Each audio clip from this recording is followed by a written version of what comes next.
നമസ്കാരം. ഞാൻ doctor Shaji K Nair, തേജസ് feng shui ഡയറക്ടറാണ്. സൂര്യദേവ് മഠകുബേരാശ്രമത്തിൻ്റെ മഠാധിപതിയുമാണ്. ഞാൻ വന്നിട്ടുള്ളത് ഇപ്പോൾ 2026 ഫെബ്രുവരി 17 മുതൽ ലൂണാർ കലണ്ടർ അനുസരിച്ച് പുതിയ വർഷം പിറന്നിട്ടുണ്ട്. ഈ ഫെബ്രുവരി മുതൽ 2027 ഫെബ്രുവരി വരെ നമ്മുടെ വീട്ടിൽ കുറച്ച് കാര്യങ്ങൾ നമ്മൾ ശ്രദ്ധിക്കേണ്ടതായിട്ടും അതേപോലെ തന്നെ കുറച്ച് കാര്യങ്ങൾ നമ്മൾ സെറ്റ് ചെയ്തതായിട്ടുണ്ട്. അപ്പോൾ അതനുസരിച്ച് ഓരോ ദിക്കുകളിൽ എന്തൊക്കെയാണ് നമ്മൾ ചെയ്യേണ്ടതെന്നുള്ള ഒരു വീഡിയോ ആണ് ഇന്നത്തെ വീഡിയോയിലിടുന്നത്. നമുക്ക് തെക്ക് ഭാഗം, വടക്ക് ഭാഗം, തെക്ക് പടിഞ്ഞാറ്, പടിഞ്ഞാറ്, വടക്ക് പടിഞ്ഞാറ്, വടക്ക് കിഴക്ക്, കിഴക്ക്, തെക്ക് കിഴക്ക്, ബ്രഹ്മസ്ഥാനം, ഈ സ്ഥലങ്ങളിലൊക്കെ നമ്മൾ എന്തെല്ലാം കാര്യങ്ങൾ ചെയ്യണം, അല്ലെങ്കിൽ അവിടെ എങ്ങനെ നമ്മൾ ശ്രദ്ധിക്കണം, അതിനെക്കുറിച്ചുള്ളൊരു വിശദമായിട്ടുള്ളൊരു വീഡിയോ ആണ്. കാരണം ഇതെല്ലാം പല പല എപ്പിസോഡുമായിട്ടാണ് ഞാൻ നേരത്തെ ഇട്ടിട്ടുള്ളതും. അപ്പോൾ പല ആൾക്കാർക്ക് അത് കിട്ടിയില്ലെന്ന്. അപ്പോൾ ഇതൊരൊറ്റ വീഡിയോയിൽ ഇതെല്ലാം കൂടെ ചേർത്തിടാൻ ഉദ്ദേശിക്കുകയാണ്. നിങ്ങളുടെ വാസ്തു സംബന്ധമായിട്ടോ അല്ലെങ്കിൽ ജ്യോതിഷ സംബന്ധമായിട്ടോ എന്തെങ്കിലും അറിയണമെന്നുണ്ടെങ്കിൽ നിങ്ങളുടെ വീട്ടിൽ താമസിക്കുന്ന എല്ലാവരുടെ പേര്, ഡേറ്റ് ഓഫ് ബർത്ത്, വീടിൻ്റെ ഡയറക്ഷനും അഡ്രസ്സൊക്കെ എനിക്ക് വാട്സാപ്പ് ചെയ്യും. കേരളത്തിനകത്തും പുറത്തും വിദേശ രാജ്യങ്ങളിലൊക്കെ സഞ്ചരിക്കുന്നൊരു വ്യക്തിയാണ് ഞാൻ. നിങ്ങളുടെ വീട് വന്ന് നോക്കി പ്രശ്നപരിഹാരം ചെയ്തു തരാം. വിഷയത്തിലോട്ട് കിടക്കാം. നിങ്ങളുടെ ഒരു സ്ഥലങ്ങളായിട്ട് ഒരു ഫെങ്ഷുയുടെ ഒരു ഇമ്പോർട്ടൻ്റ് ആയിട്ട് ടിപ്സാണ്. നിങ്ങളിത് ശ്രദ്ധിച്ച് ഒരു പേപ്പറും പേന എടുത്ത് എഴുതി വയ്ക്കുക. എഴുതി വെച്ചുകൊണ്ടാണ് നമുക്കിത് ചെയ്യേണ്ടത്. 2026 ഫെബ്രുവരി 17 മുതൽ ആരംഭിച്ചിട്ടുള്ള ലൂണാർ കലണ്ടർ അനുസരിച്ച് നമ്മുടെ വീട്ടിൻ്റെ ഓരോ ഭാഗത്ത് എവിടെ വെള്ളം വയ്ക്കണം, എവിടെ ബ്ലൂ കളർ സ്കിൻ കൊടുക്കണം, എവിടെ റെഡ് കളർ സ്കിൻ കൊടുക്കണം, ഇതിനെക്കുറിച്ചുള്ളൊരു വിശദമായിട്ടുള്ളൊരു വീഡിയോ ആണ്. നിങ്ങളതിനെ ശ്രദ്ധിച്ച് എഴുതിയെടുത്തോളൂ കേട്ടോ. വിഷയത്തോട്ട് കിടക്കാം. ആദ്യം നമുക്ക് വീടിൻ്റെ തെക്ക് ഭാഗം നോക്കാം. തെക്ക് ഭാഗം ഏറ്റവും വലിയ നെഗറ്റീവ് എനർജി നിൽക്കുകയാണ്. ഞാൻ നേരത്തെ പറഞ്ഞു 5 എന്ന് പറഞ്ഞ നെഗറ്റീവ് എനർജി, ഈ വർഷത്തെ 5 എന്ന് പറഞ്ഞ നെഗറ്റീവ് എനർജി അവിടെ നിൽപ്പുണ്ട്. അത് മെറ്റൽ എലിമെൻ്റാണ് സൂചിക്കുന്നത്. 5ഉം അതുപോലെ തന്നെ അവിടെ 4ഉം കൂടെ ചേർന്നാണ് നിൽക്കുന്നത്. അത് മെറ്റൽ എലിമെൻ്റാണ് നമ്മൾ അവിടെ കൂടുതലായിട്ട് വയ്ക്കേണ്ടത്. അതായത് അവിടുത്തെ കളർ നമുക്ക് ഉപയോഗിക്കുമ്പോൾ ഒന്നുകിൽ വൈറ്റോ അല്ലെങ്കിൽ സിൽവറോ അല്ലെങ്കിൽ ഗോൾഡൻ കളറോ ഒക്കെ നമുക്ക് അവിടെ ഉപയോഗിക്കാം. പിന്നെ അവിടെ വിൻചെയിം, മെറ്റൽ വിൻചെയിംസ് ഒക്കെ നമുക്ക് കൂടുതലായിട്ട് അവിടെ ഉപയോഗിക്കാം. പിന്നെ നമുക്ക് അവിടെ വയ്ക്കുന്നത് ടർട്ടിൽസ്, ഡ്രാഗൺ ടർട്ടിൽസോ അല്ലെങ്കിൽ മറ്റേ ഈ ആമയുണ്ടല്ലോ, ലോക ആമയൊക്കെ നമുക്ക് അവിടെ ഉപയോഗിക്കാം. പിന്നെ ഗോൾഡൻ ഉലു എന്ന് പറയുന്നത് എന്തെങ്കിലും അസുഖങ്ങളൊക്കെ വരണമെങ്കിൽ അതിനെ പ്രൊട്ടക്റ്റ് ചെയ്യാനുള്ള സാധനമാണ് ഉലു എന്ന് പറയുന്നത്. ഗോൾഡൻ ഉലു നമുക്ക് അവിടെ ഉപയോഗിക്കാം. പിന്നെ സോൾട്ട് വാട്ടർ ക്യൂർ നമുക്ക് വീടിൻ്റെ തെക്ക് ഭാഗത്തുള്ള റൂമിലോ അല്ലെങ്കിൽ തെക്ക് ഭാഗത്തോട്ടാണ് വീടിൻ്റെ ഡയറക്ഷൻ ആണെങ്കിൽ അവിടെ നമുക്ക് ഇതൊക്കെ ഉപയോഗിക്കാൻ പറ്റും. ഇത്രയും കാര്യങ്ങളാണ് നമ്മളവിടെ ശ്രദ്ധിക്കുക. തെക്ക് ഭാഗത്ത് നമ്മൾ ഉപയോഗിക്കേണ്ട കളറുകൾ വൈറ്റ്, സിൽവർ, ഗോൾഡ് കളറൊക്കെ നമുക്ക് ഉപയോഗിക്കാം. പിന്നെ പ്ലൻ്റി ആയിട്ട് കൂടുതലായിട്ട് വിൻചെയിംസ് നമുക്ക് അതിനകത്ത് ഉപയോഗിക്കാം. മെറ്റൽ ബെൽസ് നമുക്ക് ഉപയോഗിക്കാം. അത് വീടിൻ്റെ ഫ്രണ്ട് നിങ്ങളുടെ തെക്ക് ഭാഗത്താണെങ്കിൽ അവിടെ മെറ്റലുള്ള ബെല്ലൊക്കെ നമുക്ക് ഉപയോഗിച്ച് കഴിഞ്ഞാൽ ഈ 5 എന്ന് പറഞ്ഞാൽ നെഗറ്റീവ് എനർജി കുറേ അത് മാറിക്കിട്ടും. അതേപോലെ തന്നെ ടർട്ടിൽസ് നമുക്ക് ഡ്രാഗൺ ടർട്ടിൽസ് ഉപയോഗിക്കാം. അതേപോലെ തന്നെ ഉലു ഉപയോഗിക്കാം. അപ്പോൾ ഇത്രയും കാര്യങ്ങളാണ് തെക്ക് ഭാഗത്ത് നമ്മൾ റെമഡിക്ക് വേണ്ടി ഉപയോഗിക്കേണ്ട സാധനങ്ങൾ. അവിടെ 5 എന്ന് പറഞ്ഞൊരു കോമ്പിനേഷൻ അതിനെക്കുറിച്ച് വിശദമായിട്ട് കഴിഞ്ഞൊരു വീഡിയോയിൽ ഞാൻ ഇട്ടിട്ടുണ്ട്. അത് കഴിഞ്ഞ് നമുക്ക് വടക്ക് ഭാഗത്തെന്ന് പറയുമ്പോൾ 6-5 അവിടെയും ഇത് നിൽക്കുന്നുണ്ട്. അവിടെ സ്വെപ്പോ എന്ന് പറയുന്ന ഒരു ഇയർ ബ്രേക്കറൊക്കെ പാസ് ചെയ്യുന്ന സ്ഥലമാണെന്ന് ഞാൻ വിശദമായിട്ട് പറഞ്ഞു തന്നിട്ടുണ്ട്. അപ്പോൾ അതും നമുക്ക് മെറ്റൽ എലിമെൻറ്റിനെയാണ് സൂചിപ്പിക്കുന്നത്. അവിടെയും നമുക്ക് കളറുകൾ ഏതൊക്കെ കളറുകൾ ഉപയോഗിക്കാം എന്ന് നോക്കാം. അവിടെ വൈറ്റും സിൽവറും ഗോൾഡ് കളറും, അവിടെയും നമുക്ക് വിൻചെയും മെറ്റൽ ബെല്ലൊക്കെ നമുക്ക് ഉപയോഗിക്കാം. അതായത് തെക്ക് ഭാഗവും വടക്ക് ഭാഗവും ഒരേ രീതിയിൽ തന്നെ നമുക്ക് അത് ഉപയോഗിക്കാം. വടക്ക് എന്ന് പറയുന്നത് വാട്ടർ എലിമെൻ്റാണ് കൂടുതലുള്ളത്. പക്ഷേ ഈ പ്രാവശ്യം 5 എന്ന് പറഞ്ഞൊരു കോമ്പിനേഷൻ അവിടെ നിൽക്കുന്നത് കൊണ്ട് നമുക്ക് മെറ്റൽ എലിമെൻറ്റ്സ് കൂടുതലായിട്ട് നമുക്കവിടെ ഉപയോഗിച്ച് ഏറ്റവും നല്ലതാണ്. സോൾട്ട് വാട്ടർ ക്യൂർ നമുക്ക് ഈ 2 ഭാഗത്തും സോൾട്ട് വാട്ടർ ക്യൂർ ഉപയോഗിക്കാം. സോൾട്ട് വാട്ടർ ക്യൂറൊക്കെ എങ്ങനെ ഉണ്ടാക്കണമെന്ന് എൻ്റെ പഴയ വീഡിയോയിൽ ഞാൻ വിശദമായിട്ട് പറഞ്ഞിട്ടുണ്ട്. അടുത്ത സ്ഥലം നോക്കാം. തെക്ക് പടിഞ്ഞാറ് ഭാഗം. തെക്ക് പടിഞ്ഞാറ് എന്ന് പറയുമ്പോൾ 7-6 എന്ന് പറഞ്ഞൊരു കോമ്പിനേഷനാണ്. അതും വാട്ടർ എലിമെൻ്റാണ് അത് വരുന്നത്. 7-6 എന്ന് പറഞ്ഞൊരു കോമ്പിനേഷൻ്റെ റെമഡി എന്ന് പറയുന്നത് വാട്ടർ എലിമെൻറ്റ് കൊടുത്തു കഴിഞ്ഞാൽ മാത്രമേ നമുക്ക് ഈ റെമഡി ചെയ്യാൻ പറ്റത്തുള്ളൂ. അപ്പോൾ അവിടെ നമുക്കെന്താ ഒത്തിരി വഴക്ക് കാര്യങ്ങളൊക്കെ ഉണ്ടാകാനുള്ള ചാൻസുകളാണ് നമുക്ക് ഈ പറയുന്ന തെക്ക് പടിഞ്ഞാറ് ഭാഗത്ത് റൂമുകളൊക്കെ ഉപയോഗിക്കുമ്പോൾ അവർക്കുണ്ടാകുന്നത്. അപ്പം നമുക്ക് അവിടെ എന്ത് ചെയ്യാം? ചില ആൾക്കാർ ഒരു റൂമൊക്കെ ഉണ്ടാവുള്ളൂ, റൂമിൽ നിന്ന് മാറി കിടക്കാനുള്ള സൗകര്യം ഉണ്ടാവില്ല.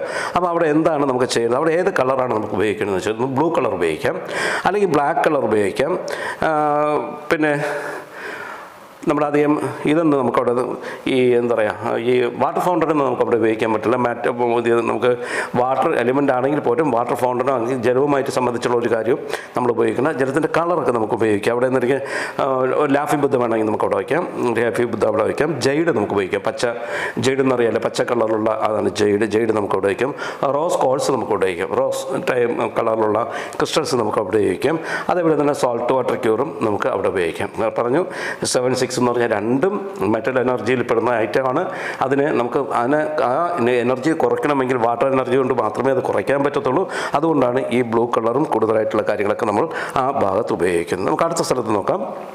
പടിഞ്ഞാറ് ഭാഗം, അതായത് 3-2 എന്ന് പറയുന്നൊരു കോമ്പിനേഷനാണ് അവിടെ വരുന്നത്. 3-2 നമുക്ക് ഈ പറയും പോലെ വുഡും അതേപോലെ തന്നെ ഇതുമായിട്ടൊക്കെ വരുന്ന അതുകൊണ്ട് അവിടെ നമുക്കതിനെ റെമഡി റെഡ്യൂസ് ചെയ്യാൻ വേണ്ടി നമുക്ക് മെറ്റൽ എലിമെൻറ്റ്സാണ് കൂടുതലായിട്ട് നമുക്കിവിടെ ഉപയോഗിക്കേണ്ടത്. മെറ്റൽ ഐറ്റങ്ങൾ നമുക്ക് കൂടുതലായിട്ട് ഉപയോഗിക്കാം. അതിനകത്ത് കളർ ഉപയോഗിക്കുമ്പോൾ നമുക്ക് വൈറ്റ് ഉപയോഗിക്കാം, സിൽവർ ഉപയോഗിക്കാം, ഗോൾഡൻ കളർ ഉപയോഗിക്കാം. അതേപോലെ തന്നെ വിൻ ചെയിംസ് നമുക്ക് പടിഞ്ഞാറ് ഭാഗത്ത് വിൻ ചെയിംസ് നമുക്ക് കൂടുതലായിട്ട് ഉപയോഗിക്കാൻ പറ്റും. പിന്നെ അവിടെ ആഡ് ചെയ്യേണ്ടതിന് ഒരു ഹാപ്പി ബുദ്ധ നമുക്ക് ലാഫിംഗ് ബുദ്ധ വേണമെങ്കിൽ അവിടെ വയ്ക്കാം. ജെയ്ഡ് ഉപയോഗിക്കാം. അതിന് റോസ് കോഴ്സ് നമുക്ക് അവിടെ ഉപയോഗിക്കാം. മെറ്റൽ ഉലു നമുക്ക് അവിടെ ഉപയോഗിക്കാം. സോൾട്ട് വാട്ടർ ക്യൂർ നമുക്ക് അവിടെ ഉപയോഗിക്കാം. അതായത് പടിഞ്ഞാറ് ഭാഗത്തും തെക്ക് പടിഞ്ഞാറ് ഭാഗത്തൊക്കെ സോൾട്ട് വാട്ടർ ക്യൂർ ഇപ്രാവശ്യം കുറേ ഭാഗങ്ങൾക്ക് നമുക്ക് ഉപയോഗിക്കാൻ പറ്റും. അത് കുറച്ച് സോൾട്ട് വാട്ടർ ക്യൂർ ഉണ്ടാക്കിയിട്ട് എല്ലാ സ്ഥലത്തും വെച്ച് കഴിഞ്ഞാൽ അത്രയും നല്ലതാണ് കേട്ടോ. അത് നമുക്ക് ഉപയോഗിക്കാം. പടിഞ്ഞാറ് ഭാഗം 3-2 എന്ന് പറയുന്നൊരു കോമ്പിനേഷനാണ്. അതും എന്താ പറയുക വഴക്ക് ഉണ്ടാക്കുവാൻ കഴിയുള്ള ഒരു ഇതാണ്. അപ്പോൾ അത് അടുത്ത സ്ഥലത്ത് നോക്കാം. 2-1 എന്ന് പറഞ്ഞ കോമ്പിനേഷൻ നിൽക്കുന്നതാണ് വടക്ക് പടിഞ്ഞാറ് ഭാഗം. വടക്ക് പടിഞ്ഞാറ് ഭാഗത്ത് ഈ 2-1 നമുക്ക് ആ എനർജിയും കുറയ്ക്കുവാൻ വേണ്ടി മെറ്റൽ എനർജിക്ക് മാത്രമേ കഴിയൂ. അപ്പോൾ മെറ്റൽ എനർജി നമുക്ക് അവിടെ വന്ന് നേരത്തെ പറഞ്ഞതുപോലെ വൈറ്റും സിൽവറും ഗോൾഡും കളറുകൾ നമുക്ക് അവിടെ ഉപയോഗിക്കാം. വിൻ ചെയിംസ് നമുക്ക് അവിടെ ഉപയോഗിക്കാം. സാധാരണ വടക്ക് പടിഞ്ഞാറ് വിൻ ചെയിംസ് ഉപയോഗിക്കുന്നുണ്ട്. എന്നാലും വിൻ ചെയിംസ് കൂടുതലായിട്ട് ഇപ്രാവശ്യം നമുക്ക് ഈ 2 എന്നുള്ളൊരു കോമ്പിനേഷൻ അവിടെ നിൽക്കുന്നതുകൊണ്ട് വിൻ ചെയിംസ് നമുക്ക് ഉപയോഗിക്കാൻ പറ്റും. ഹാപ്പി ബുദ്ധ നമുക്ക് അവിടെ ഉപയോഗിക്കാം. അതേപോലെ തന്നെ ജെയ്ഡ് ഉപയോഗിക്കാം. റോസ് കോഴ്സ് ഉപയോഗിക്കാം. ഉലു ഉപയോഗിക്കാം. മെറ്റൽ ഉലു ഉപയോഗിക്കാം. പിന്നെ ടർട്ടിൽസ് നമുക്ക് അവിടെ ടർട്ടിൽസിൻ്റെ ആമയുടെ സ്റ്റാച്ചു ഒക്കെ നമുക്ക് ഈ പറയുന്ന വടക്ക് പടിഞ്ഞാറ് നമുക്ക് ഉപയോഗിക്കാം. അപ്പം നമ്മൾ ശ്രദ്ധിക്കേണ്ടത് ഇതിനകത്ത് ഏറ്റവും കൂടുതൽ മെറ്റൽ എനർജി വരുന്ന ഉപയോഗിച്ചുകൊണ്ട് നമ്മൾ ആ എനർജിയെ അപ്പം നിലവിലുള്ള ആ ദോഷമായിട്ടുള്ള എനർജിയെ റെഡ്യൂസ് ചെയ്യാൻ വേണ്ടി മെറ്റൽ എനർജി കൂടുതലായിട്ട് ഉപയോഗിക്കുക. അതിൽ ഒന്നാമത്തെ സ്ഥലമാണ് തെക്ക്, രണ്ടാമത് വടക്ക്, മൂന്നാമത് പടിഞ്ഞാറ് ഭാഗം, നാലാമത്തത് വടക്ക് പടിഞ്ഞാറ് ഭാഗം. ഈ ഭാഗത്തുകളെല്ലാം നമുക്ക് മെറ്റൽ എനർജി കൂടുതലായിട്ട് ഉപയോഗിച്ച് കഴിഞ്ഞാൽ നല്ലതാണ്. അടുത്ത സ്ഥലം നമുക്ക് നോക്കാം. വടക്ക് കിഴക്ക് ഭാഗം. വടക്ക് കിഴക്ക് എന്ന് പറയുമ്പോൾ 3-4 എന്ന് പറഞ്ഞൊരു കോമ്പിനേഷനാണ് അവിടെ വരുന്നത്. അവിടെ 3-4 എന്ന് പറയുന്നതിനകത്ത് വലിയ പ്രശ്നങ്ങളില്ലാതെ വരുന്നതെങ്കിലും അതിനെ നമുക്കൊന്ന് ബാലൻസ് ചെയ്യാൻ വേണ്ടി ഫയർ എനർജി നമുക്ക് അവിടെ ഉപയോഗിക്കാം. ഫയർ എലിമെൻറ്റ് എന്തെങ്കിലുമൊക്കെ ഉപയോഗിക്കാം. അതിനകത്ത് ഉപയോഗിക്കുന്നത് റെഡ്, ഓറഞ്ച് കളറുകൾ ഉപയോഗിക്കാം. പർപ്പിൾ കളറുകൾ നമുക്ക് ഉപയോഗിക്കാം. അതുപോലെ ക്യാൻഡിൽസ് നമുക്ക് അവിടെ ഉപയോഗിക്കാം. പിന്നെ ലൈറ്റൊക്കെ നമുക്ക് അവിടെ കൊടുക്കാം. അതേപോലെ എന്തെങ്കിലും ബ്രൈറ്റ് ലൈറ്റോ അങ്ങനെയുള്ള ലൈറ്റൊക്കെ കൊടുത്തുകൊണ്ട് നമുക്ക് അടുത്ത് ഉപയോഗിക്കാം. അത് അതിനകത്ത് വെഞ്ചയും പഗോഡ നമുക്ക് ഫയർമെൻറ്റ് പഗോഡ എന്ന് പറഞ്ഞാൽ പഗോഡ നമുക്ക് അവിടെ ഉപയോഗിക്കാം. പിന്നെ റെഡ് കളറുകൾ ഉപയോഗിക്കാം. റോസ് കോഴ്സ് നമുക്ക് അവിടെ ഉപയോഗിക്കാം. ഈ സാധനങ്ങളൊക്കെ ഉപയോഗിച്ചുകൊണ്ട് പിന്നെ ചൈനീസ് ബ്രഷൊക്കെ ഉപയോഗിച്ചുകൊണ്ട് ഈ പറയുന്ന വടക്ക് കിഴക്ക് ഭാഗത്തുള്ള ആ ഒരു 3-4 എന്ന് പറഞ്ഞ ആ ഒരു എനർജിയെ നമുക്ക് ബാലൻസ് ചെയ്യാൻ പറ്റും. അടുത്ത് നമുക്ക് നോക്കാം കിഴക്ക് ഭാഗം. അവിടെ 8-7 എന്ന് പറഞ്ഞൊരു കോമ്പിനേഷനാണ് വരുന്നത്. അതും ഇതേപോലെ തന്നെ അതിൻ്റെ ഒരു ബാലൻസ് ചെയ്യാൻ വേണ്ടി നമുക്ക് ഉപയോഗിക്കേണ്ടത് വാട്ടർ എലിമെൻ്റാണ് നമുക്കവിടെ ഉപയോഗിക്കേണ്ടത്. അത് ബാലൻസ് ചെയ്യാൻ മാത്രമല്ല അത് നല്ലൊരിതാണ്. അതിനെ ബൂസ്റ്റ് ചെയ്യാൻ കൂടെ ഉപയോഗിക്കുന്നത് വാട്ടർ എലിമെൻ്റ് നമുക്കവിടെ ഉപയോഗിക്കാൻ പറ്റും. ബ്ലൂ അല്ലെങ്കിൽ ബ്ലാക്ക് കളേഴ്സ് നമുക്ക് ഉപയോഗിക്കാം. ബ്ലൂവും ബ്ലാക്കും കളേഴ്സ് നമുക്ക് ഉപയോഗിക്കാം. ഫിഷ് ടാങ്കും ഫൗണ്ടനൊക്കെ നമുക്ക് കിഴക്ക് ഭാഗത്ത് വയ്ക്കുന്നത് ഏറ്റവും നല്ലതായിരിക്കും. പക്ഷേ ഫിഷ് ടാങ്കും ഫൗണ്ടനൊക്കെ കിഴക്ക് ഭാഗത്ത് വയ്ക്കാൻ നല്ലതാണ്. അതേപോലെ തന്നെ ഈ മുക്കാലി തവള അവിടെ വയ്ക്കുന്നത് നല്ലതാണ്. അതായത് തന്നെ മണി ഗോൾഡ് എന്ന് പറയുമ്പോൾ ലാഫിംഗ് തവളയെങ്കിൽ നമുക്ക് അവിടെ ഉപയോഗിക്കാൻ പറ്റും. റോസ് കോഴ്സ് നമുക്ക് കൂടുതലായിട്ട് അവിടെ ഉപയോഗിക്കാൻ പറ്റും. കിഴക്ക് ഭാഗവും അത്രയും നല്ല ഒരു എനർജി കിട്ടുന്ന സ്ഥലമാണ്. അത് കഴിഞ്ഞാൽ തെക്ക് കിഴക്ക് ഭാഗത്ത് ഈ വർഷത്തെ ഏറ്റവും നല്ല എനർജി നിൽക്കുന്നത് തെക്ക് കിഴക്ക് ഭാഗമാണ്. 9-8 എന്ന് പറഞ്ഞൊരു കോമ്പിനേഷൻ അവിടെ ഉണ്ട്. അവിടെ ഏത് എലിമെൻറ്റ്സോടെ നമുക്കത് ഉപയോഗിക്കാം. കൂടുതലായിട്ട് നമുക്ക് മണി എൻഹാൻസർ, അത് മണി കൂടുതലായിട്ട് നമുക്ക് കിട്ടുവാൻ വേണ്ടി നമുക്കവിടെ മണി ഗോൾഡ് ഉപയോഗിക്കാം. പിന്നെ അതേപോലെ തന്നെ ഈ പറയുന്ന ക്രിസ്റ്റൽസ് നമുക്കവിടെ ഉപയോഗിക്കാം. വെൽത്ത് ബൗൾ നമുക്കവിടെ ഉപയോഗിക്കാം. അതേപോലെ നമുക്ക് വിക്ടറി ഹോൾസ് നമുക്കവിടെ ഉപയോഗിക്കാം. അതൊക്കെ വളരെ കരിയർ ഡെവലപ്മെൻറ്റ്സിന് വേണ്ടി ഹോഴ്സും ഡ്രാഗനും ഒക്കെ ഞാൻ കഴിഞ്ഞൊരു വീഡിയോയിൽ ഞാൻ പറഞ്ഞിട്ടുണ്ട്. കരിയർ ഡെവലപ്മെൻറ്റ്സിന് വേണ്ടി ഹോഴ്സും ഡ്രാഗനൊക്കെ നമുക്ക് അവിടെ ഒരു റിലേഷൻഷിപ്പിന് വേണ്ടി അവിടെ റെഡ് മറ്റേ ഫ്രഷ് പൂക്കൾ നമുക്കവിടെ ഉപയോഗിക്കാം. അത് റെഡോ അല്ല, നമ്മൾ ഒരു എന്താ പറയുക റോസ് കളറുള്ള പൂക്കളൊക്കെ നമുക്ക് അവിടെ കൂടുതൽ ഉപയോഗിക്കുന്നതിന് നല്ലതായിരിക്കും.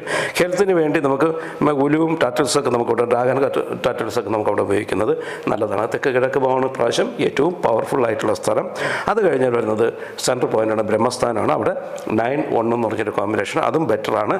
അവിടെ വുഡ് എലിമെൻ്റാണ് കൂടുതലായിട്ട് ഇത് ചെയ്യേണ്ടത്. അപ്പം അവിടെ ഗ്രീൻ കളറോ അല്ലെങ്കിൽ ഗ്രീൻ കളർ കൂടുതലായിട്ട് ഉപയോഗിക്കാൻ പറ്റും. അതേപോലെ തന്നെ ജൈഡ് നമുക്കവിടെ ഉപയോഗിക്കാൻ പറ്റും. പിന്നെ മണി എൻഹാൻസ് ചെയ്യാൻ വേണ്ടി നമുക്കവിടെ മണി ഗോൾഡിന് ഉപയോഗിക്കാം. അതേപോലെ തന്നെ ക്രിസ്റ്റൽസ് ഉപയോഗിക്കാം. വെൽത്ത് ബൗൾ നമുക്ക് പ്രാവശ്യം വീടിൻ്റെ സെൻട്രൽ പോയിന്റിൽ ഉപയോഗിക്കാം. കരിയർ ഡെവലപ്മെൻറ്റ്സിന് വേണ്ടി ഈ ഹോഴ്സും ഡ്രാഗനൊക്കെ നമുക്കവിടെ ഉപയോഗിക്കാൻ പറ്റും. റിലേഷൻഷിപ്പിന് വേണ്ടി നമുക്ക് ഈ ഫ്ലവേഴ്സൊക്കെ നമുക്കവിടെ ഉപയോഗിക്കാൻ പറ്റും. റോസ് കോഴ്സ് നമുക്കവിടെ ഉപയോഗിക്കാൻ പറ്റും. ഹെൽത്തിന് വേണ്ടി നമുക്ക് മറ്റൊരു ഉലു നമുക്കവിടെ ഉപയോഗിക്കാം, ടർട്ടിൽസ് ഉപയോഗിക്കാം. അതേപോലെ തന്നെ ഡ്രാഗൺ ഹെഡ് ടർട്ടിൽസ് നമുക്കവിടെ ഉപയോഗിക്കുന്നത് ഏറ്റവും നല്ലതായിരിക്കും. അപ്പോൾ ഞാൻ ഓടിച്ചു പറഞ്ഞെങ്കിലും ഈ 8-9 ഭാഗങ്ങളിലും നമ്മൾ എന്തൊക്കെ ഉപയോഗിച്ചുകൊണ്ട് നമുക്ക് ഡെവലപ്പ് ചെയ്യാൻ പറ്റും എന്ന് ഇതിനകത്ത് ഓരോന്ന് ഞാൻ പറഞ്ഞിട്ടുണ്ട്. അപ്പോൾ ഓരോ ദിശകളിലും നമുക്ക് എങ്ങനെ അതിനെ ആ നെഗറ്റീവ് എനർജി ആണെങ്കിൽ അതിനെ എങ്ങനെ കുറയ്ക്കാം, പോസിറ്റീവ് എനർജി അതിനെ എങ്ങനെ കൂട്ടാം, ആ ഒരു രീതിയിലുള്ള ഒരു ഇതാണ് നിങ്ങൾക്ക് മനസ്സിലായിട്ടുണ്ട്. ഒന്നാമത്തത് തെക്ക് ഭാഗം, 2 വടക്ക് ഭാഗം, 3 തെക്ക് പടിഞ്ഞാറ് ഭാഗം, 4 പടിഞ്ഞാറ് ഭാഗം, വടക്ക് പടിഞ്ഞാറ്, വടക്ക് കിഴക്ക്, കിഴക്ക് തെക്ക് കിഴക്ക്, ബ്രഹ്മസ്ഥാനം. ഈ പറയുന്ന 9 സ്ഥലങ്ങളിലെയും കാര്യങ്ങൾ വിശദമായിട്ട് ഞാൻ പറഞ്ഞു തന്നിട്ടുണ്ട്. ഇതിലെന്തെങ്കിലും ഡൗട്ട് ഉണ്ടെങ്കിൽ നിങ്ങളൊരു കാര്യം ചെയ്യും, എന്നെ വിളിച്ചു കഴിഞ്ഞാൽ അല്ലെങ്കിൽ വാട്സാപ്പിൽ മെസ്സേജ് ചെയ്താൽ വിശദമായിട്ട് പറഞ്ഞു തരാം. ഏതെങ്കിലും നിങ്ങളെ വീഡിയോ ഒന്ന് നോക്കിയിട്ട് ഈ കാര്യങ്ങളെല്ലാം സെറ്റ് ചെയ്യണമെങ്കിൽ അതിന് എന്നെ അറിയിച്ചോളൂ. വീട്ടിൽ താമസിക്കുന്ന എല്ലാവരുടെ പേരും ഡേറ്റ് ഓഫ് ബർത്തും വീടിൻ്റെ ഡയറക്ഷൻ അഡ്രസ്സൊക്കെയാണ് നമുക്ക് ആവശ്യം.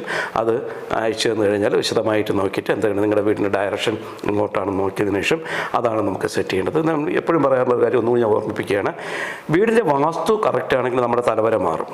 കാരണം ഒരു വ്യക്തിക്ക് ഒരു വീട്ടിൽ 4 ദിശകൾ മാത്രമേ പോസിറ്റീവ് എനർജി കിട്ടൂ, 4 ദിശകൾ നെഗറ്റീവ് എനർജിയാണ് കിട്ടുന്നത്. അപ്പം നമുക്ക് ഏറ്റവും കൂടുതൽ പോസിറ്റീവ് എനർജി കിട്ടുന്നത് എവിടെയാണോ അവിടെ ആവണം നമ്മുടെ ബെഡ്റൂം വരേണ്ടത്. അവിടെ സ്ത്രീകൾക്ക് ഏറ്റവും കൂടുതൽ പോസിറ്റീവ് എനർജി കിട്ടുന്ന ഭാഗത്തായിരിക്കണം കിച്ചണും ബാക്കിയുള്ള കാര്യങ്ങളൊക്കെ വരേണ്ടത്. അപ്പം അതനുസരിച്ച് നമ്മുടെ വീട് സെറ്റ് ചെയ്ത് കറക്റ്റ് ചെയ്തെടുക്കണം. അത് വാടക വീടായിരുന്നാൽ പോലും അല്ലെങ്കിൽ നമ്മൾ പഴയ വീടായിരുന്നാൽ പോലും നമുക്ക് കറക്റ്റായിട്ട് സെറ്റ് ചെയ്തെടുക്കാൻ പറ്റും. നമുക്ക് കൃത്യമായിട്ട് കിട്ടേണ്ട എനർജി നമുക്ക് കിട്ടുകയാണെങ്കിൽ നമ്മൾക്ക് വളരെ നല്ലൊരു പോസിറ്റീവ് എഫക്റ്റ് ഉണ്ടാകും. കാരണം നമ്മൾ ഇറങ്ങുന്ന കാര്യങ്ങളെല്ലാം സക്സസ് ആവും. കഴിഞ്ഞ 30 വർഷത്തെ എക്സ്പീരിയൻസാണ് എനിക്ക് ഈ ഫീൽഡിലുള്ളത്. അത്രയും ഇതുകൊണ്ടാണ് വിശദമായിട്ട് പറയുന്നത്. കാരണം നമുക്ക് ചില കാര്യങ്ങൾ നമുക്കത് പ്രശ്നമാണ് എന്ന് തോന്നുന്നത് നമ്മൾ കിടക്കുന്ന സ്ഥലം അല്ലെങ്കിൽ കിടക്കുന്ന പൊസിഷനോ കറക്റ്റ് അല്ലാത്തതുകൊണ്ടായിരിക്കാം. അത് ഒന്ന് കറക്റ്റ് ചെയ്ത് നമ്മൾ കൊണ്ടുപോയാൽ, നമ്മുടെ വീടിൻ്റെ എനർജി ലെവൽ കറക്റ്റ് ചെയ്ത് കൊണ്ടുപോയാൽ, വീടെപ്പോഴും നീറ്റ് ആൻഡ് ക്ലീൻ ആക്കി ഇട്ട് കഴിഞ്ഞാൽ, കാരണം ഒരു മനുഷ്യൻ്റെ ജീവിതത്തിൻ്റെ 45% സ്വന്തം വീട്ടിലെ ബെഡ്റൂമാണ്. നമ്മൾ രാവിലെ എണീക്കുമ്പോൾ നമുക്കുണ്ടാകുന്ന മൂഡാണ് അന്നത്തെ ദിവസത്തെ കംപ്ലീറ്റ് കൊണ്ടുപോകുന്നത്. അതുകൊണ്ട് നമ്മുടെ വീട് നമുക്ക് സൂട്ടബിളായി മാറിയാൽ ലോകത്തെ ഏത് കോണിൽ ചെന്നാലും നമ്മൾ സക്സസ് ആവും. അത്രയും പവർഫുള്ളാണ് വാസ്തു നോക്കിയിട്ട് നിങ്ങൾ ഓരോരുത്തരും പുതിയ വീട് വയ്ക്കുമ്പോഴും ആ വീടിൻ്റെ ഇന്ത്യൻ വാസ്തു അനുസരിച്ചായിരിക്കണം അതിൻ്റെ ബേസ്മെൻറ്റ് കറക്റ്റ് ചെയ്യേണ്ടത്. കാരണം ബാല്യം, യൗവനം, കൗമാരം, വാർദ്ധക്യം, മരണം എന്നുള്ള 5 പ്രായമുണ്ട്. അതിൽ യൗവനാവസ്ഥയിലോ കൗമാരാവസ്ഥയിലോ ഉള്ളവ് മാത്രമേ എടുക്കാവൂ. വീടിന് ഉൾവശം കയറുമ്പോൾ ആ വീട്ടിൽ താമസിക്കാൻ ഉദ്ദേശിക്കുന്ന ആൾക്കാരുടെ ഡേറ്റ് ഓഫ് ബർത്ത് വേണം. ബാത്റൂം എവിടെ വരേണ്ടത്, ബെഡ്റൂം എവിടെ വരേണ്ടത്, അല്ലെങ്കിൽ കിച്ചൺ എവിടെ വരണം എന്നൊക്കെ നമുക്ക് വിശദമായിട്ട് സെറ്റ് ചെയ്യാൻ പാടുള്ളൂ. അല്ലാതെ നോർമലിയുള്ള സെറ്റിങ്സ് അനുസരിച്ച് ചെയ്തു കഴിഞ്ഞാൽ ആ വീട്ടിൽ താമസിക്കുമ്പോൾ നമുക്ക് പ്രശ്നങ്ങൾ ആരംഭിക്കാൻ ചാൻസ് കൂടുതലാണ്. വീടിനകം സെറ്റ് ചെയ്യുന്നത് ഡേറ്റ് ഓഫ് ബർത്ത് വെച്ച് മാത്രമേ സെറ്റ് ചെയ്യാൻ പാടുള്ളൂ. അതനുസരിച്ചാണ് പ്ലാൻ വരച്ച് കറക്റ്റ് ചെയ്യേണ്ടത്. എന്തെങ്കിലും ഡൗട്ട് ഉണ്ടെങ്കിൽ ഞാൻ എന്ന് വിളിച്ചോളൂ. അടുത്തൊരു എപ്പിസോഡുമായിട്ട് കാണുന്നതായിരിക്കും. നന്ദി, നമസ്കാരം. 1 മിനിറ്റ് മറക്കരുത്. ആദ്യമായിട്ടാണ് ചാനൽ കാണുകയാണെങ്കിൽ സബ്സ്ക്രൈബ് ചെയ്തോളൂ, മണി ബട്ടൺ ഒന്ന് പ്രസ് ചെയ്തോളൂ കേട്ടോ. എന്തായാലും കോഡ് കട്ടിങ്ങിൻ്റെ ക്ലാസ് ഞാൻ ഈ പൗർണമിക്ക് ആരംഭിക്കുകയാണ്. ഒത്തിരി ആൾക്കാർ വിളിച്ച് ബുക്ക് ചെയ്തിട്ടുണ്ട്.